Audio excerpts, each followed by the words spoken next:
Well, we are going to pass it over to Lincoln right now, here with political experts. And, okay, guys, what's your take on it here? Election day coverage. Yes, after an election season full of twists and turns, and hopefully we're going to find out, get a clearer picture of who our next president will be. Joining me to talk about it is University of Utah political science professor Jim Curry. Thanks for being here, Jim. Yeah, thanks for having me back. Okay, today's the day. We'll talk about the presidential race in 1 second. I want to ask you about local races, Utah politics. As you watch Utah numbers come in tonight, what are you looking for? What are you kind of studying? What I'm really looking for is how do things go in the suburbs, especially around Salt Lake County. That's going to tell us a little bit about how things are trending in the state over time from past elections to now.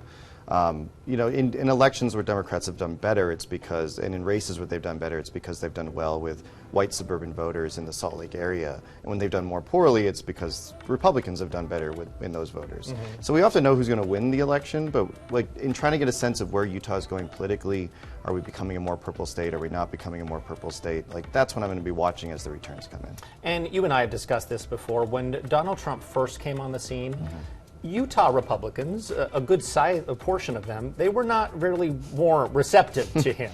Has that changed over time, and are you looking to see if that changes more with this election? I'm definitely looking for that. He's done better than with Utah Republican voters, especially LDS voters in Utah, since 2016, but he's still done historically bad relative to past Republican nominees like Mitt Romney or John McCain or George W. Bush.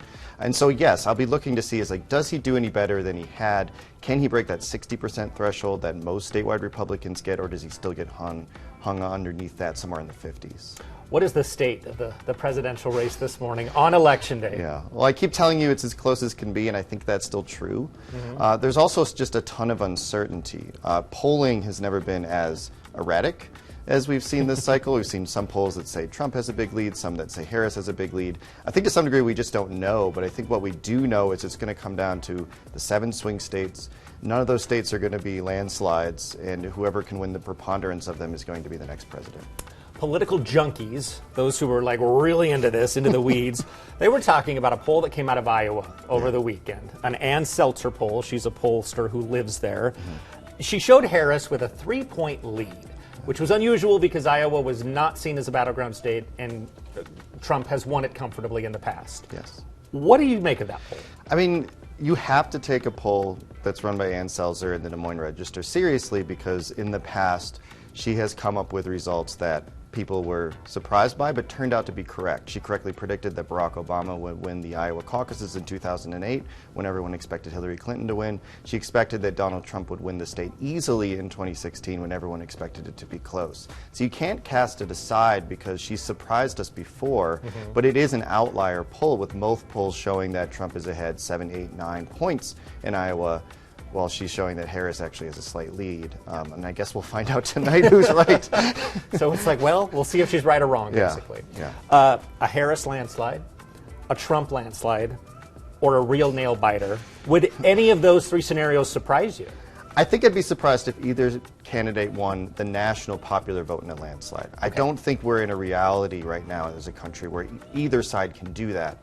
On the other hand, I wouldn't be surprised if either candidate swept all the swing states, and I wouldn't be surprised if they were all won by a couple thousand votes. I think anything in that range is certainly possible, and with all the uncertainty around polling, I think we just don't know, and we won't know until the votes are done being counted. An electoral college landslide, obviously different than a national popular vote landslide. It'll look like an overwhelming margin of victory, but it may not be in the state margins, is what you're saying. Yeah, that I could envision, but I don't think anyone's winning nationally by more than a few points. Give us your thoughts on just this election season. I mean, there are a lot of been twists and turns, an assassination attempt, a major candidate dropping out. Give me your thoughts on how this compares to past elections. I mean, in some ways it's truly historic. It's rare that we have somebody winning a party nomination and running for president 3 straight times as we had with Donald Trump. It's been exceedingly rare for us to have a sitting president step aside. We haven't seen that since 1968, and certainly not this late in the cycle in a very, very long time. And we also have only the second female nominee from a major party and the first non-white female nominee from a major party. All these things are historic, but what's the same is what's been the same for the last 24 years is the election's going to be close, and we don't know who's going to win going into Election Day. Has anything surprised you in this election season? What's been the biggest surprise? I think the biggest surprise was Biden dropping out. That's something, once you get to summer, you think that things are set in stone. And in fact, usually even polling is set in stone by the time you get to midsummer. And not only did we have polling change, we had the nominees change. And that's something I did not expect to see in my lifetime, and certainly not something I expected to see this year. Okay, care to make a prediction, Jim? No, absolutely not. I can't imagine trying to make a prediction on this one. Okay, in absence of a prediction, what specific data are you going to be watching tonight to just see where it might be going? Yeah.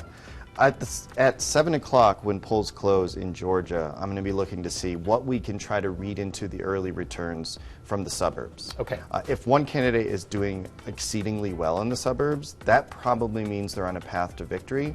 But if things look pretty tight, that probably means we're in for not just a long night, but a long week. The suburbs are key in America, aren't they? The suburbs are key, yes. Okay. University of Utah political science professor Jim Curry. You're probably going to be up late tonight, right? Oh, yeah. Okay. I think we all will. Well, we have to get to bed so we can cover it in the morning. We'll send it back to you, Ron and Mary.